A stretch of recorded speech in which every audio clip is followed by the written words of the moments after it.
Muy buenos días, reciban un cordial saludo a todas las personas que nos acompañan el día de hoy. El día de hoy trataremos tres temas fundamentales que tienen que ver con los aspectos contables de la UGPP. Vamos a hablar de las etapas y las sanciones que la UGPP impone en cada una de las etapas, el tema de los descuentos por terminación de mutuo acuerdo y el esquema de presunción de costos. Entremos en materia.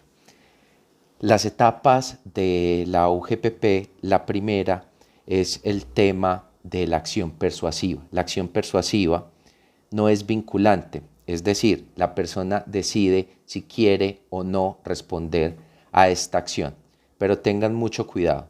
Cuando la UGPP manda una acción persuasiva es porque algo no cuadró. Todos sabemos que el sistema que usa la DIAN, el MUISCA, está totalmente relacionado con la UGPP. ¿Y quiénes deben de pagar seguridad social en Colombia? La definición sencilla es todas aquellas personas que tengan capacidad de pago. Entonces hacer estos cruces es muy fácil. Si alguien declara renta y manifiesta tener algún tipo de ingresos y luego lo cruzan y no lo encuentran en la base de datos de las personas afiliadas a algún sistema de pensión o de seguridad social, al régimen contributivo, pues simplemente van a mandar esa acción persuasiva. Entonces hay que tener mucho cuidado con la acción persuasiva, que aunque no es vinculante y no genera ninguna sanción, algo está haciendo que en la UGPP sea visible esa persona y hay que tener mucho cuidado. Luego sigue el tema del requerimiento de la información, que ahí sí es donde comienza el proceso de fiscalización. El requerimiento de la información se tiene 3 meses para presentar y es fundamental que se presente adecuadamente con el acompañamiento de un contador, porque lo que va a pasar es que esta respuesta del requerimiento de la información va a ser el insumo con que la UGPP va a tomar las decisiones para sancionar a las personas.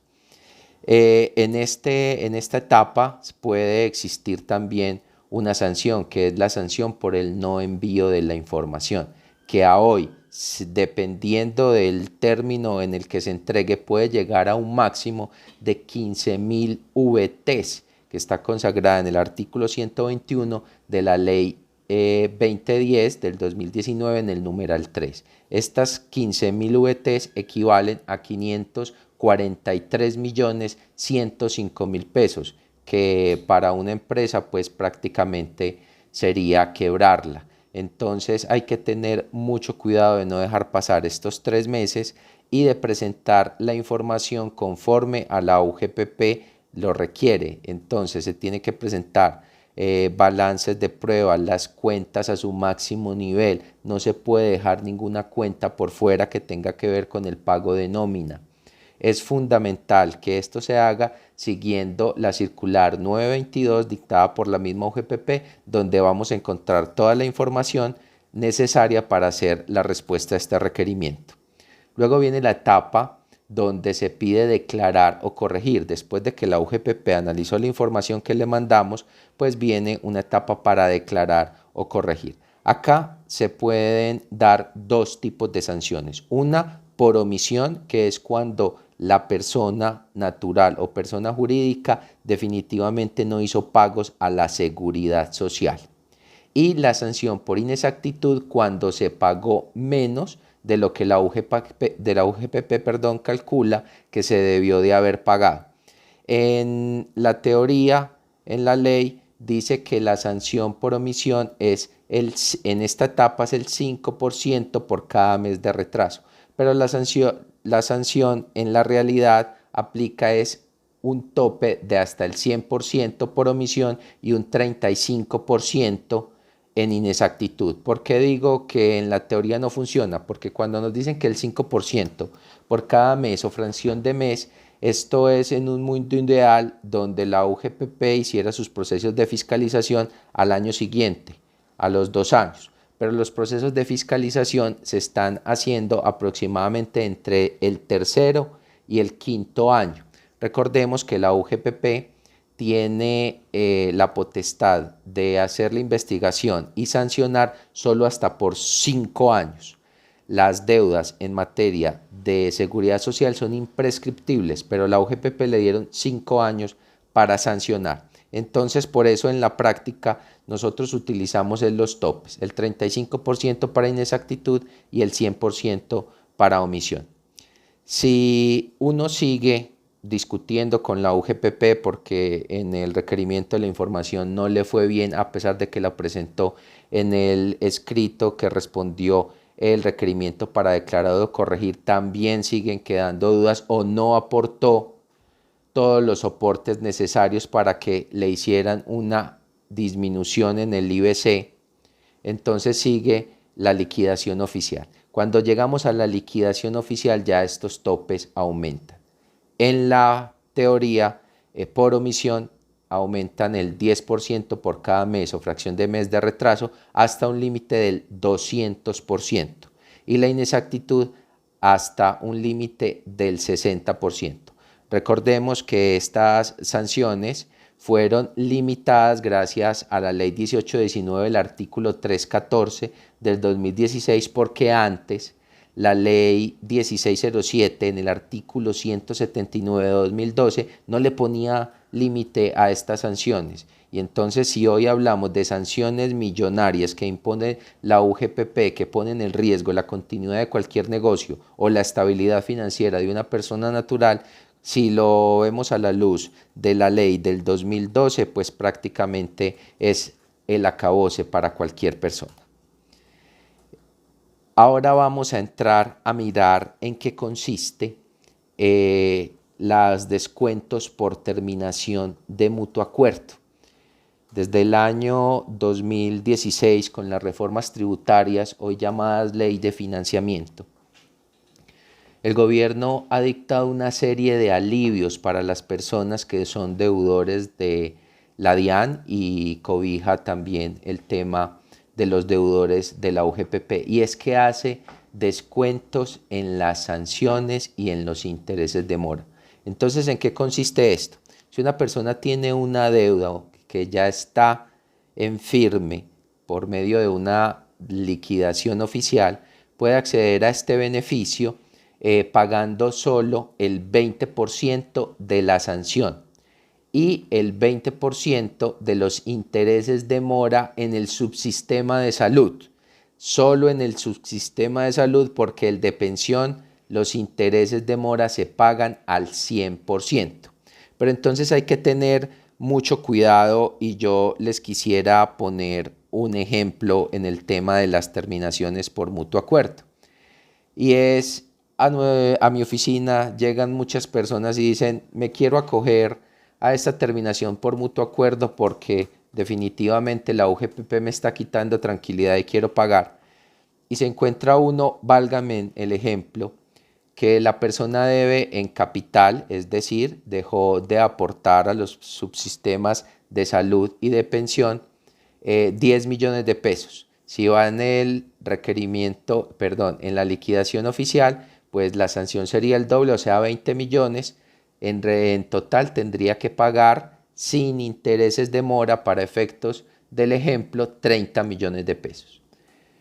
Pero esto es uno entregándose totalmente a lo que la UGPP le está diciendo. Pero cuando uno tiene la posibilidad de defenderse de por medio del escrito, de por medio de la prueba, lograr que el IBC sobre el cual le calcularon esos 10 millones de pesos que tenías que pagar y se logra disminuir a 2 millones de pesos, que es lo justo, pues entonces no vas a pagar 30 millones de pesos, sino que vas a pagar 2 millones de pesos más el doble de la sanción, el 200%, 4 millones de pesos, en total se pagarían 6. Entonces hay que tener mucho cuidado cuando uno se quiere acoger a este tipo de beneficios, porque si uno tiene cómo responder y cómo probar que es mucho menos lo que se tiene que pagar, pues entonces primero hay que hacer un estudio riguroso de qué le conviene más al contribuyente. Pagar acogiéndose a los beneficios de terminación por mutuo acuerdo, que cuando uno ya está en la liquidación oficial, ya presentó todas las pruebas, ya rebajó lo máximo que podía, pues es una excelente alternativa porque va a tener una reducción muy importante en el pago de los intereses y una reducción muy importante en el pago de la sanción. Pero si todavía hay forma de seguir reduciendo ese capital, pues lo aconsejable y lo más recomendable es seguir dando la pelea. Ahora, la UGPP se enfrentó en años atrás cuando las personas no tenían cómo defenderse. El ejemplo más claro que tuvimos fue el tema de los transportadores. Y si vamos a ser sinceros, para los años 2013, 2014, las declaraciones de renta se hacían teniendo en cuenta los ingresos y uno tomaba cualquier cosa como gasto. Pero llega la UGPP y dice, tenés tantos ingresos, muéstreme los gastos, y la mayoría de la gente no tenía esa contabilidad o no tenía esos soportes guardados. Pero indudablemente toda acción, sea comercial o en este caso para el ejemplo, los transportadores tienen unos costos asociados. Si yo hago un transporte, tengo unos costos de mantenimiento, tengo unos costos de combustible, tengo costos de cargas y descargas. Las personas cuando no tenían cómo defenderse, la UGPP lo que hacía era el total de los ingresos dividido 12 meses y a eso antes del 2014 ni siquiera le restaban el 40%, sino que lo tomaban sobre el 100% y siempre daba por encima de los 25 salarios mínimos, entonces la sanción siempre era la máxima. Estamos hablando que para los años 2014, 2015, una sanción para una persona natural podría costar entre 60 y 65 millones de pesos en capital, y si lo multiplicamos por el doble de la sanción, estamos hablando de 120 millones de pesos en sanción, lo que equivaldría solo en capital y en sanción a 160 millones de pesos, sin contar uno de los costos más altos en este tipo de procesos, que son los intereses de mora, que recordemos que en materia de seguridad social se cobran diarios y a tasa de usura. Estamos hablando que para una persona natural que la UGPP le inició un proceso de fiscalización para el 2014, la deuda fácilmente podría ascender a los 240 millones de pesos. Un capital muy importante que la gente estaba destruyendo empresas, estaba destruyendo personas. Entonces, la UGPP, en aras de buscar una justicia con estas personas, en el último Plan Nacional de Desarrollo, la Ley 1955, artículo 244, estableció la presunción de los costos, que ya estaba reconocida en el artículo 82 del Estatuto Tributario, pero que la UGPP no había querido reconocer. Entonces es simplemente, toda actividad comercial conlleva unos costos y se estableció una tabla de porcentajes para costos que se deberían reconocer, pero igual, como la terminación por mutuo acuerdo, hay que hacer primero un estudio bien importante para saber si nos conviene o no acudir a esta figura. Y les traigo en este momento un ejemplo.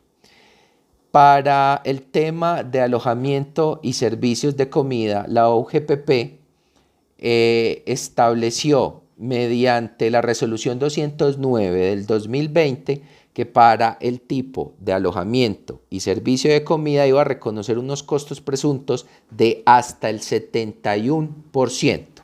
Entonces, un ejemplo sencillo. Un hotel, un restaurante que facture en el año, porque recuerden que si nos acogemos a los costos presuntos, la fuente de donde se van a tomar los ingresos es la declaración de renta, que viene anualizada, no mensualizada. Entonces, un negocio como estos factura 1.000 millones de pesos al año y le van a reconocer solo el 71%. Resulta que si hacemos esto, pues va a hacer que los 1.000 millones de pesos sean divididos entre 12. Esto va a dar 300. Esto va a dar 83 millones de pesos mensuales, que si lo multiplicamos por el 40% va a dar 33 millones de pesos, le reconocemos el 71% y esto en la mayoría de los casos va a quedar por encima de los 25 salarios mínimos. Entonces resulta que la opción para este tipo de empresas es seguir con el proceso de defensa que se encuentra consagrado en el artículo 107 del Estatuto Tributario, donde lo que tenemos que aportar es pruebas de cuáles fueron los costos reales de cada uno de los negocios o de las personas naturales para poder que el contribuyente tenga un alivio en realidad que le alivie su bolsillo y que no lo lleve a la quiebra. Esperamos que esta información les haya servido. Esperamos contar con ustedes en un próximo video.